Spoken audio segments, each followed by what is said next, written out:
Bonjour à tous, je vous invite à vous abonner à cette chaîne, à aimer, à partager, à commenter ces vidéos, c'est très important. C'est une manière de nous soutenir. Merci à vous tous.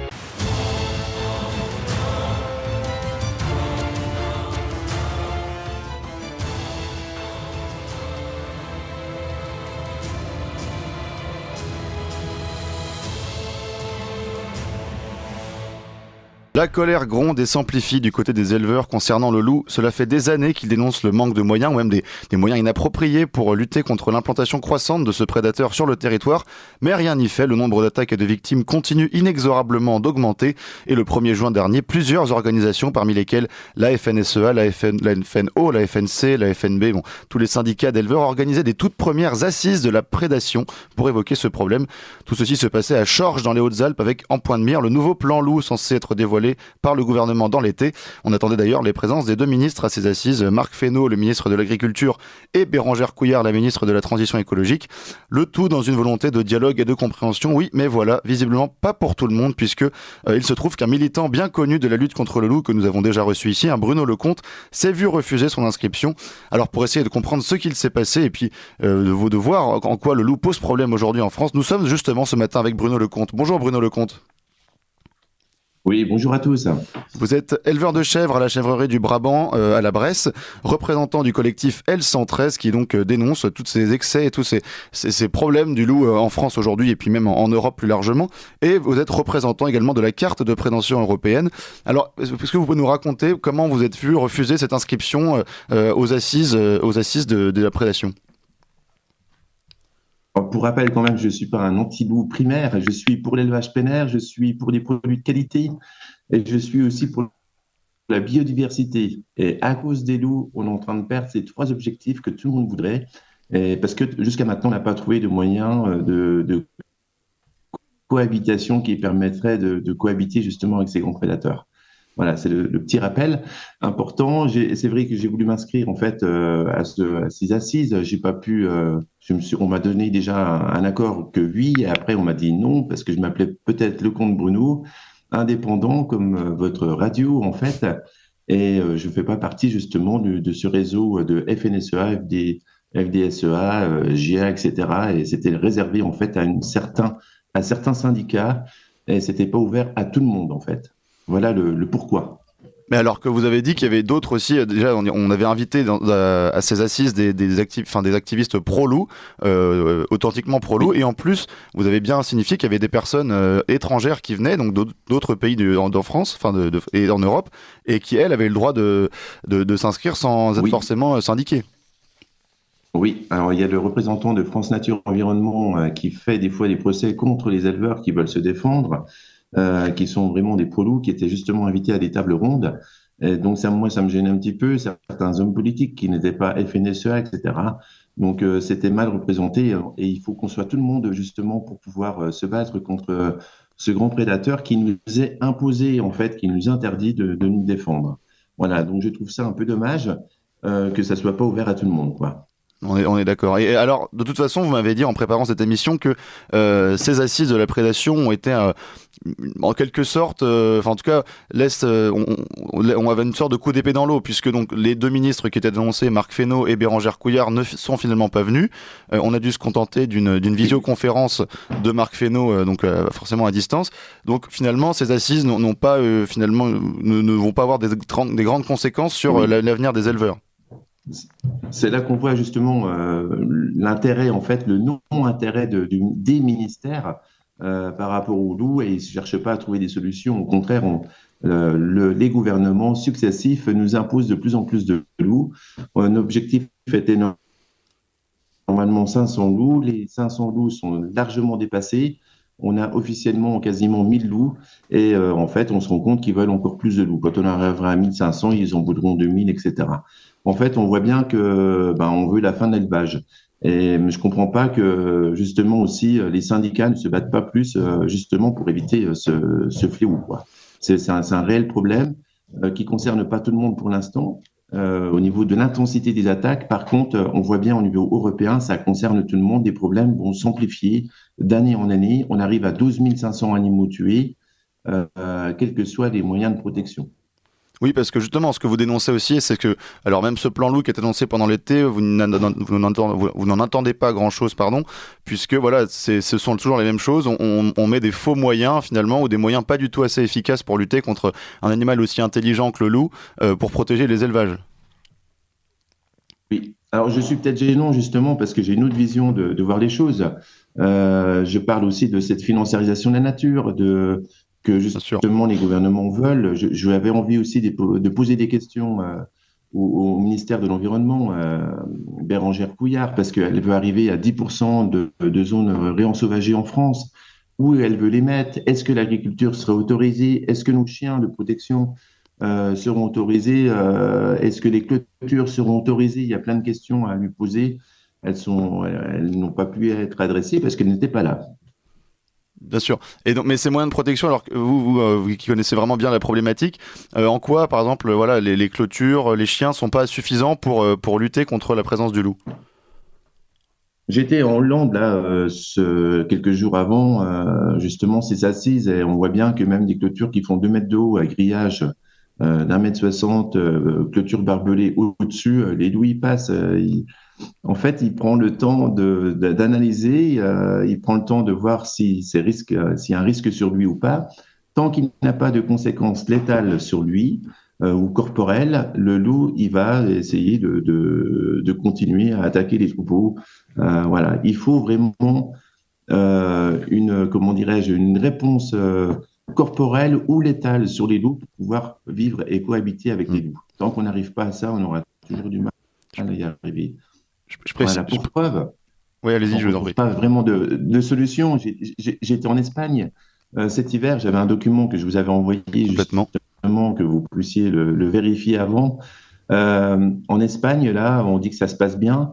Et j'ai reçu un document en fait de l'administration espagnole. Il fait 35 000, enfin 500 pages. Il y a 35 000 lignes d'attaque de prédateurs sur l'équivalent de 2 départements français, l'Asturie, qui est présenté comme un modèle. Et j'ai été vérifié dans une commune, Belmonte.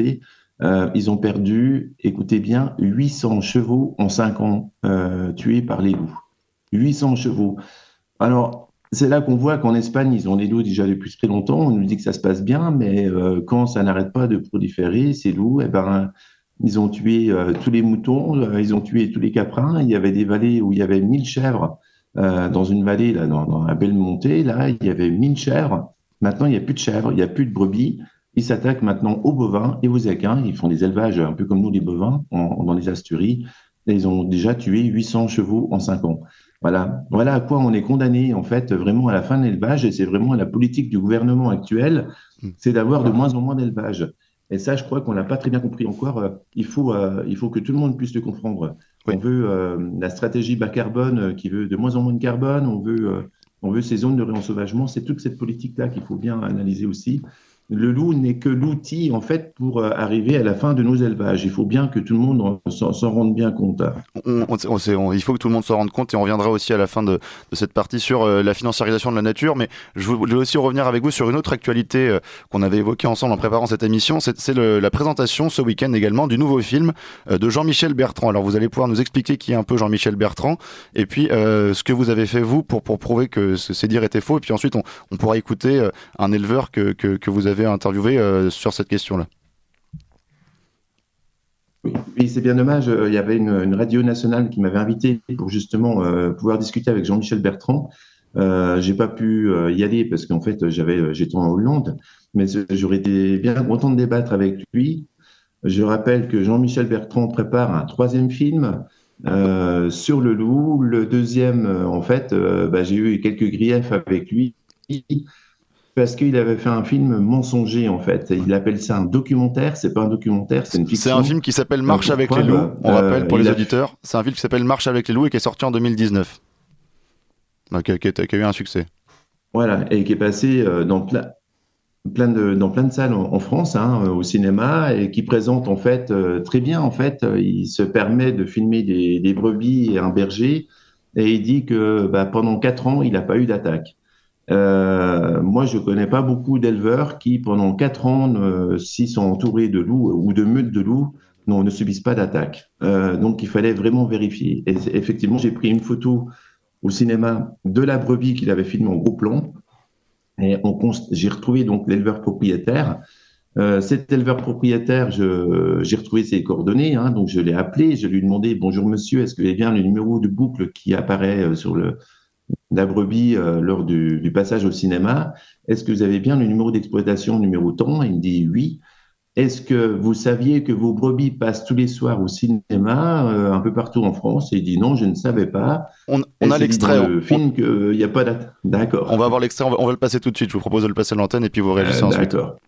Bonjour, je me prénomme Père Morte Pascal, j'habite dans le Dévoluy avec 400 moutons.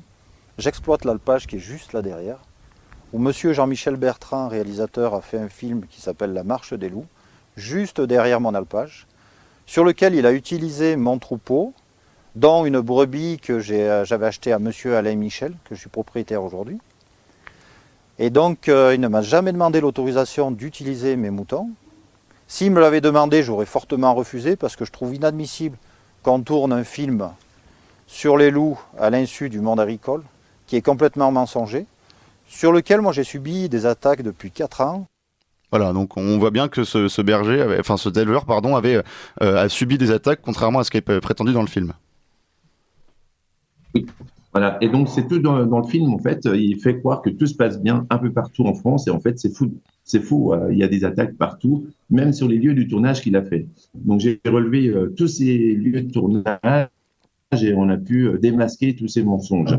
Donc, Jean-Michel Bertrand, aimez-vous, OK, mais qu'il fasse des films mensongers comme il a fait, c'est vraiment dégoûtant pour la profession et aussi vis-à-vis des citoyens français qui pensent que tout se passe bien. Puis en fait, c'est faux, quoi. Oui, Voilà. Et je comprends pas qu'on continue à diffuser ça, quoi. Donc, il a pas fait il est en train de faire son troisième film. Il va bientôt sortir. On ne peut pas le critiquer tant qu'on l'a pas vu. J'attends qu'il sorte pour aller vérifier que tout se passe bien ou pas, s'il n'a pas menti ou pas. Et je ferai attention aussi sur le choix des personnes qu'il a fait, parce que en fait, il a filmé des gens qui n'ont pas d'attaque et qui s'expliquent parce que soit ils sont dans une zone où il n'y a pas de loup, soit il est dans une zone où justement des loups sont tirés, quoi. Donc, faut essayer de savoir le pourquoi aussi. Faut attendre qu'ils sortent. Faut bien analyser. On compte sur vous pour effectivement combattre les éventuelles fausses informations qui seraient dans ce film. Je voudrais finir avec vous, Bruno Lecomte, sur cette financiarisation de la nature que vous dénoncez depuis très longtemps sur votre page L113. Est-ce que, en quelques mots, vous pouvez nous expliquer en quoi ça consiste et pourquoi le loup est un élément essentiel de ce processus? La financiarisation de la nature, c'est un sujet assez complexe qui a plein de volets.